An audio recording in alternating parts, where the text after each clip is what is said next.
Look at my front door. It is a sheet, literally, of ice. Oh. Not much snow, but definitely icy.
Do you ever just do something and then you were like, that was really not intelligent and I'm not a dumb person?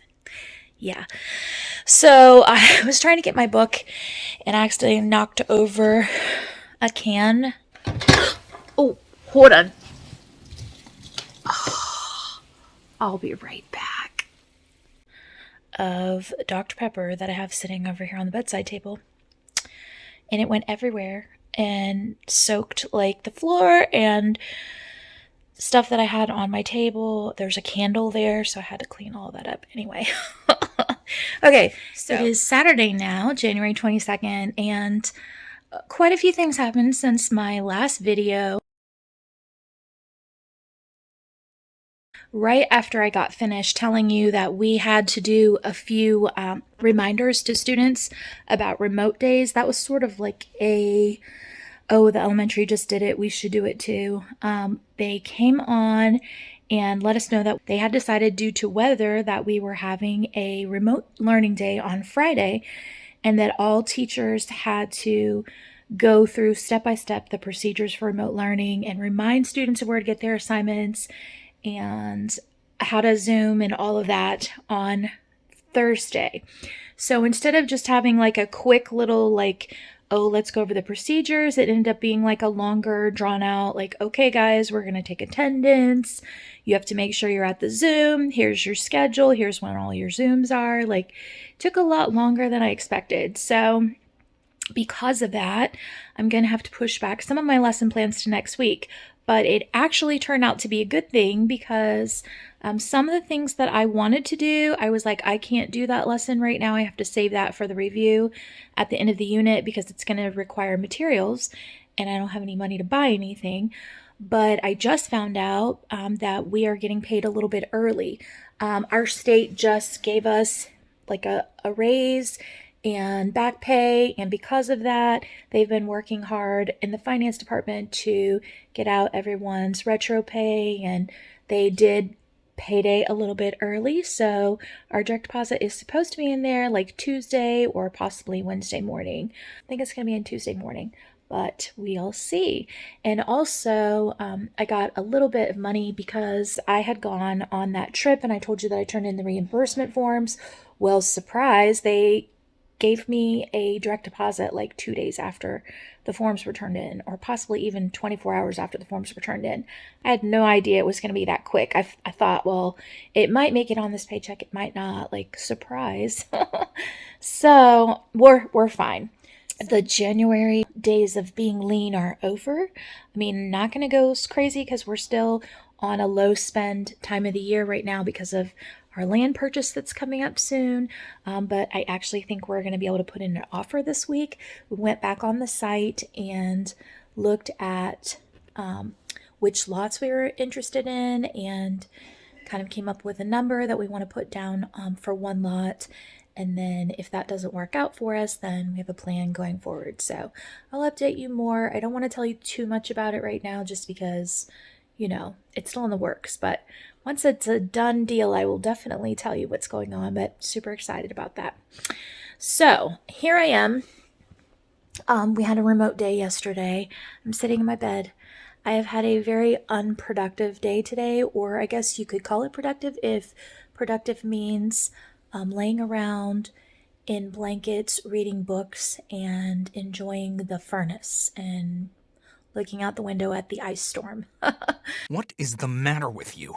So yesterday, I had a really good turnout for my first block students and my second block students, but my 8th graders after lunch kind of fizzled out and I didn't have very many kids. Now that could be because I had some difficulties with the links. I don't know what was going on with Zoom, but we use Canvas and I have a button that I've put that's like a Zoom button. I went and found the Zoom logo and I linked it to my Zoom link. And I have 2 sections of 8th grade and I decided that I was going to meet with both of them at the same time. It's the same link, even though, it's 2 different classes. I just use the same link for both of my 8th grades.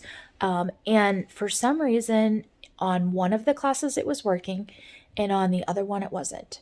So I discovered this because I tried to get into the Zoom on the one that wasn't working. So I had some students message me and say, hey, we're waiting. And I'm like, I'm trying to get in there and I'm not able to get in.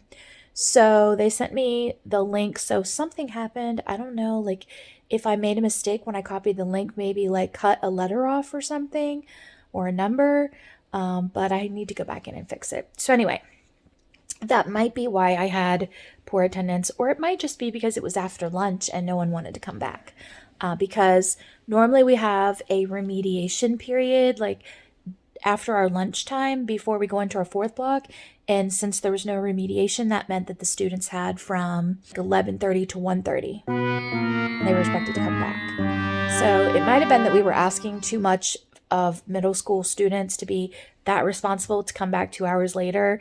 Because once they get started doing something, yeah, it's kind of hard to get them to stop and transition back to something they don't really want to do in the first place. So anyway, overall, it was a pretty successful remote day for me. But the things that I had my students doing for remote, a little bit different than what I would have had them doing if they were in the class. So that means that my lesson plans for next week are going to be kind of different than what I thought, but that's okay. I'm going to try to do the cheek cells under the microscope activity next week and use that to kind of segue from my 7th grade into the next section, and then getting ready to teach them Punnett squares and heredity. This next week is going to be like, the biology of heredity. So that'll be done with that part. And the week after that, I'm going to be doing cell specialization. So that's what's coming up for 7th grade. 6th grade, we have to do our presentations that we didn't get to because we were trying to get ready for remote learning. So I kind of gave them a practice activity and a note-taking activity. And then we'll come back to that and do space race, kind of like do some presentations and do some space race notes. 8th grade, we have to do our ocean poster presentation. So after that's done, I'm not going to give these students any kind of an exam at the end of this unit because we're about to take our benchmark exam and I feel like that would be overkill for them in testing. So I can review with them and go on to the next topic, and when they take their benchmark, I'm going to find out how much they learned, and then I'll go back and remediate as needed after that. So that's kind of the plan next week, going into the beginning of next week. I have a few things to get ready, but a lot of it, like I said, has just been pushed from last week, what we didn't get to do into this next week. So today, yeah, I've not done a whole lot. I did take a long bath and enjoyed a long self-care routine, and I actually got to curl my hair today, which I wish I would do this more often because I really like my hair when it's curled like this. I like it. It's cute. And it's me. Like, it just feels like me. Like, I used to curl my hair every single day, like, mostly when I was in college and when I was dating Joe. And before that, in high school, I would get up every morning and curl my hair. But it's so much work.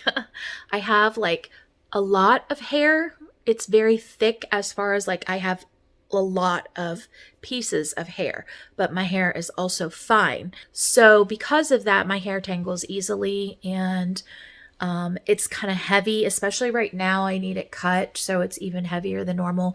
And so it's kind of a long process. I spent probably like 40 minutes, maybe longer, curling it. That's after I straightened it because I had washed it today and conditioned it, and I put a mask on it and everything so that it'll be shiny for this next week. So I actually found this mask, and I will show it to you guys later, but I got it at the Dollar Tree, believe it or not. It is like one of the best hair masks that I've used. So I'm going to go back there sometime soon, and I'm going to just load up and use these things like once a week because I get dry hair in the wintertime, and I really like what it did for my hair. So anyway, so yeah, here I am in blankets, and I did take a nap, not a really long one, but it was because I was reading, and then I watched a video and I fell asleep in the middle of the video. And I'm trying to finish this book. It's actually a Christmas book. Oh, hold on. Oh, I'll be right back. So, back to the book. It is by Rayanne Thane. It's called Season of Wonder. And so it's a Christmas story, and it's like a, just a little cutesy romance, whatever. It's mild. Not like some of the romances that are out there, just to clarify that. I don't read those. But anyway, I usually read some sort of a Christmas book every year over the holidays. And this year, because I was sick and I was just like trying to get everything done that I needed to get done, and it was really difficult from being tired and sick, I didn't get to read one this year. So I'm reading it. I am on chapter 10. So I'm more than halfway through the book.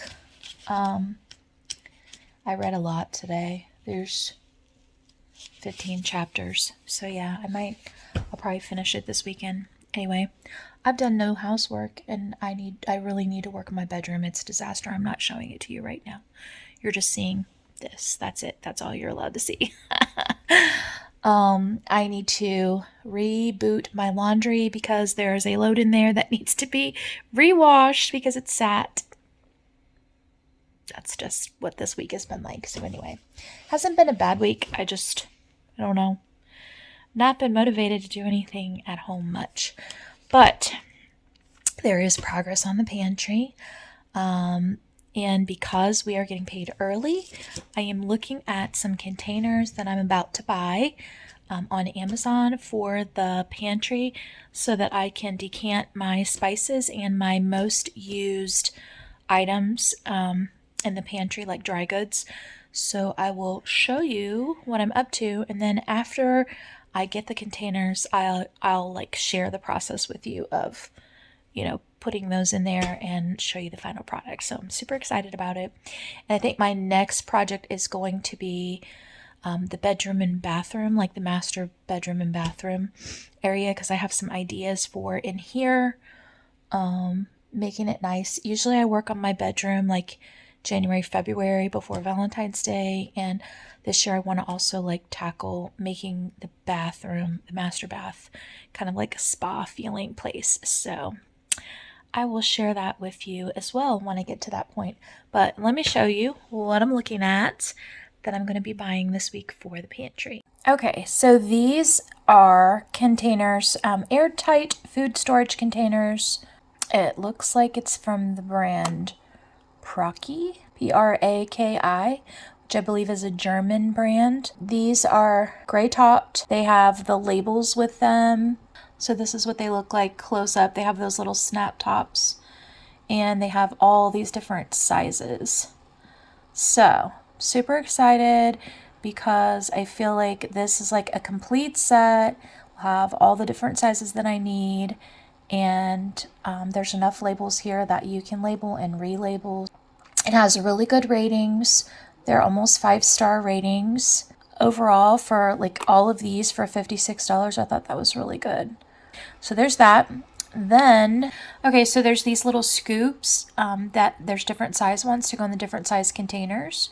There's also these step shelves for cans and for spices. And then these are the bamboo storage bins that I was talking about for potatoes and onions. And I did read that you're supposed to keep your potatoes and onions separate because apparently the onions produce a type of gas that can cause your potatoes to rot, which I never knew that. Because these actually have different sized shakers. And I like that fact because depending on what type of spice you have, you might be able to get it to come out of the container if they're all made exactly the same. So this one has different options for how you can place the shaker so that you'll be able to get anything out. So there's that. And then there's these little ones. You've probably seen these before that you can put on any magnetic surface. And we have a stainless steel fridge. So I was thinking that some of my smaller spices, I would just put in those on the fridge because that's really close to where I work when I'm cooking. So I thought that would be really handy. So that's basically what I'm looking at. I'm super excited. I can't wait to see how this pantry is going to look when I have everything in uniform containers. I think it's going to look so nice and be so much easier to use. So I told you before that I was going to announce my one word for 2022. I like to pick a word because I feel like it's so much bigger and better than just resolutions because I can line up everything that I'm doing to that word and really focus on making positive changes that propel me in the direction that I'm trying to go in that year. And I felt like my word last year definitely helped me get through some difficult situations that I needed courage for, especially with my mom going through chemotherapy last year. There were a lot of times when I didn't feel courageous. And I had to remind myself that my courage doesn't just come from inside myself, that it comes from the Lord. And, that was a help to me to bring that word back to myself on a consistent basis. And throughout the year, I will do Bible study surrounding my word. I will look up scriptures about my word and kind of like just try to renew my mind around that topic and that word so that I can focus my attention and my actions and be really intentional about, the changes that I'm making and the positive things that I'm doing for the new year. So here is the big reveal. Drum roll. I've decided to use the word enough for 2022. And last year, my word was courage. Courage to make changes in my life that were positive. Courage to try new things that pushed me out of my comfort zone because I was working on administrative things, which I'm still pursuing those things. But I love the job that I'm currently in. And in the last year, with being given different roles to help people in the district beyond my own classroom, I feel like that urge that I had to, break out of the four walls of my own room has been like provided for, if that makes any sense. So, I was pushing really hard for a while to get into administration, and it's just because I've taught for so many years. I felt like I wanted the expertise that I had gained from being in so many different positions and knowing different grade levels and knowing how to apply literacy in so many different content areas. I wanted to be able to use that to positively impact my students not just in my own classroom, but wherever they go throughout the entire school district.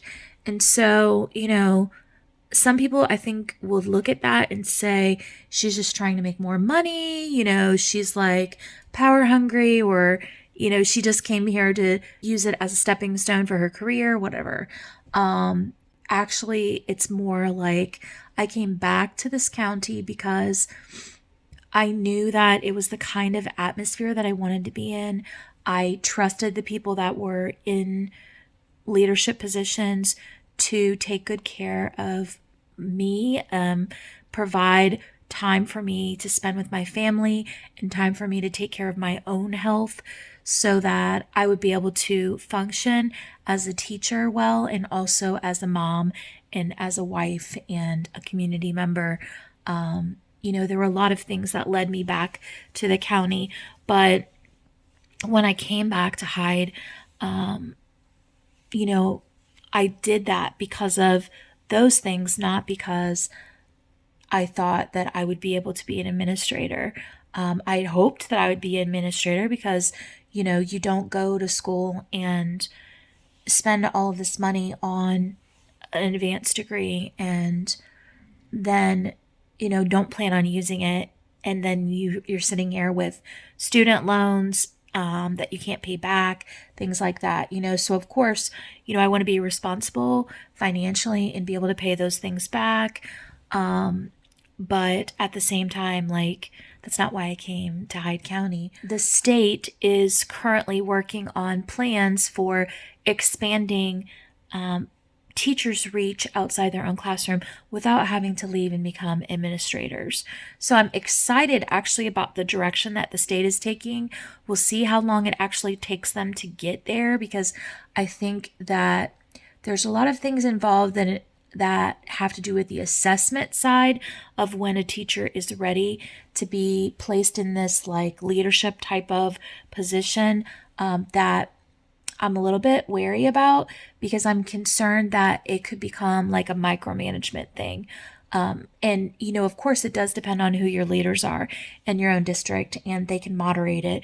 But when there are certain things that have to be done to satisfy the state, when you have a state-run education system, that can be a very scary thing to start messing in. So basically, to kind of like sum up, because you may not understand what I'm talking about if you're not North Carolina, they're looking at teacher licensure as a way to provide opportunities for teachers to be mentors to other teachers with less experience. And one of the thoughts is that this will improve teaching as a profession, not just by having more experienced teachers and effective teachers mentor younger teachers that have less experience, but also by allowing what they're calling exit points for teachers to leave the profession that don't really belong there. That's the part that I'm having a problem with, because I've seen where that can get out of hand. I've been in more than one setting where, examining teachers to try to determine do they really belong here or not, has been more of a focus than how can we help these teachers that say they want to be teachers be more effective. I think that you have to have a strong focus on developing the talent that you have. And if someone says that they want to be a teacher, then I feel like it's a very touchy thing to lead them to the determination that they don't want to do that anymore. What you have to do to become a teacher in the first place, going through the program at whatever university you choose, getting through that, checking all the boxes, doing your teacher internship, passing all the exams, what we go through just to become an educator, it's a lot of work. And I think that we could be meddling in something that could cause more headaches when it comes to teacher evaluation than we're planning on, when we set things up for multiple exit points for teachers to leave the profession who are considered ineffective. Because what happens if you get administration that is taking that to the extreme and getting rid of a lot of teachers rather than doing the job that I think that administrators have. And I say that as a person who, considers being an administrator in the future. So I'm not just saying this from a teacher's point of view, but I'm saying it from a leader's point of view, that if I'm in charge of a group of teachers, I feel that one of my main things is to support them in what they say that they want to do. So if a teacher's struggling to be effective, instead of trying to find an exit point for that teacher, I want to find how I can support that teacher to be effective. I never want to quit being a teacher. If I'm given the opportunity to lead a school building, I want to be as much of a teacher in that role as I am to the students in my class. But obviously, teaching adults is different. You have to get teachers on board and make sure that what they're working on is their idea, and then you give them the supports that they need to be successful. So, I don't know. Anyway, all of that to say that there may be an opportunity for me to be more of a leader in the classroom than I thought was ever going to be possible. Am I concerned about how that's going to be carried out in some places? Yes. But I do think that the idea behind it is brilliant, and we should have considered that a long time ago. It's just going to be hard to manage and monitor from the evaluation standpoint.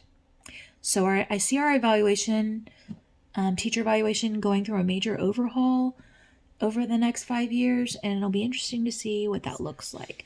I don't feel the push to go into administration just to further myself in my career and be a positive influence in my setting. I don't see that as much of an urgency as I used to see it, because I feel like I am impacting more classrooms than my own right now. And I am helping students in a lot of capacities, in a broader sense than I was before as just a classroom teacher. My role with the school improvement team and the district school improvement team, I think that those things are really helping me. My role as a building technology lead, those are really helping me to branch out and help more than just my own students, but help the whole district. So I'm excited about that. So getting back to my word, and I just told you all of that big long story to explain to you that my word enough. First of all, whenever I choose a word for the year, because I'm a person of faith, I always pray over what my word should be. And I felt like God just told me this is the word that I should have for the year.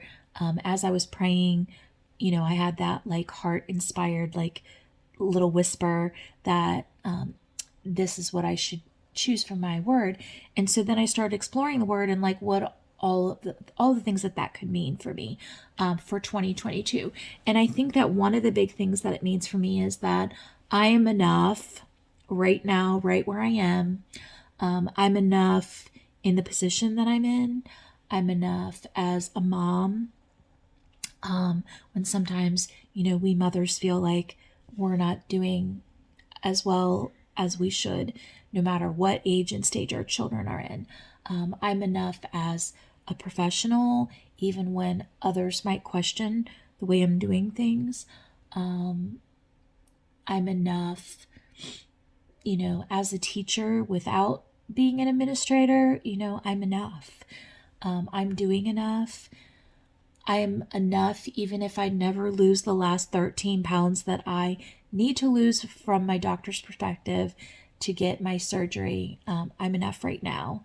I'm thin enough. I'm pretty enough. I'm successful enough. And I'm not going to strive so hard to prove myself with achievements. I'm not just good enough because of successes that I've had, because every year is not the same. And with some students, I might be highly successful, and with other students, I might not, from year to year. With some classes, I'm more successful than others. But no matter what that status is in my life. I'm enough just the way I am. And I'm enough because I'm a daughter of the King, and He created me to do what I'm doing right now. And as long as I continue to listen to Him and take direction from Him, He will order my steps and things will happen in the order that they're supposed to happen. So I want to focus on that, on not beating myself up so much this year, and knowing that I'm good enough, on not allowing other people to take power away from me, just because they're critical of me, not letting that stuff get to me, and not letting the fact that I haven't advanced into the administrative role that I planned to originally, with my degree yet. And I say yet because that could still happen, you know. I know that God doesn't make mistakes, and I felt that the Holy Spirit was urging me, in my prayer time, to go and get my degree. I didn't just do that thoughtlessly and randomly. There was a lot of soul searching that went into that. And that even though I haven't been able to complete my principal internship yet due to COVID, that at some point there's going to be an opportunity, and it's going to be a natural opportunity. It's not going to be forced. And until then, I'm right where I'm supposed to be, and I'm enough. And, if I don't do anything, I'm enough. It's okay for me to have unproductive days. It's okay for me to have, lessons that flop. It's okay for me to, still be struggling with things in my life that I've been struggling with, that just aren't moving as fast as I want them to move, sometimes. And that's just not my career, but that's a lot of things. There are relationships in my life that I feel that way about, that I'm like, why am I still here with this situation, being the way that it is when I've been trying. But just knowing that if I'm listening to God and I'm, praying about it and I'm following His direction, then I'm enough. So the other part of that word, though, is that there are some things in my life that maybe I have not been trying with as much as I should. And I've been kind of like giving up on certain things and giving up on dreams that I once had. Dreams for the best relationships that I could have, dreams for good friends that, I got hurt in a lot of relationships that I had, like friendships that I had in the past. And so I just stopped trying to have like close friends, with all the moves that we had, and with some situations that I encountered where people turn out to not be who I thought they were going to be, not be, great, like friends to me, or be highly critical or not understanding of me, or just not supportive. And so I just kind of gave up on having like some of those things in my life. And I, in some ways, told myself I will never lose weight that I need to lose. So I'm just gonna, give up and not try so hard anymore. But over the last, 6 months, especially since I met my trainer, Renee, she's amazing. If you're listening, Renee, I love you. You're awesome. She has really made me feel like I could try again, and that I can achieve the goals that I once had and the dreams that I once had for myself to be the healthiest version of me. So I think in some ways, the word enough means I need to get mad about some things that haven't changed in my life, and I need to say enough of this, and I need to actually like reach those goals. So, in some ways it's like just relaxing and being who I am. In other ways, it's like, no, I'm not going to tolerate that in my life. God has a plan for me, and His plan is good. And if that's not good, then it doesn't belong in my life anymore. And yeah, just getting mad and being like, that's enough of that, and it's not going to be that way anymore. So that's my word for 2022. And I'm interested in whether or not you have picked a word for the new year. If you are picking a word for the new year, make a comment down in the comment box and let me know what your word is and a little about why you picked it. I'm so excited to hear what you're doing for your new year, or if you're making a resolution, you can comment that too. So I hope you have enjoyed this video. It's been a little bit of a mishmash of everything that's been very chatty today, but I'm going to let you go for now because I need to go to get that laundry taken care of and spend a little time with Joe because I feel like I've been hiding out in my bedroom today. But until next time, don't forget to work hard, be kind, and amazing things will happen. And you are enough. Have a great day, everybody. Bye bye.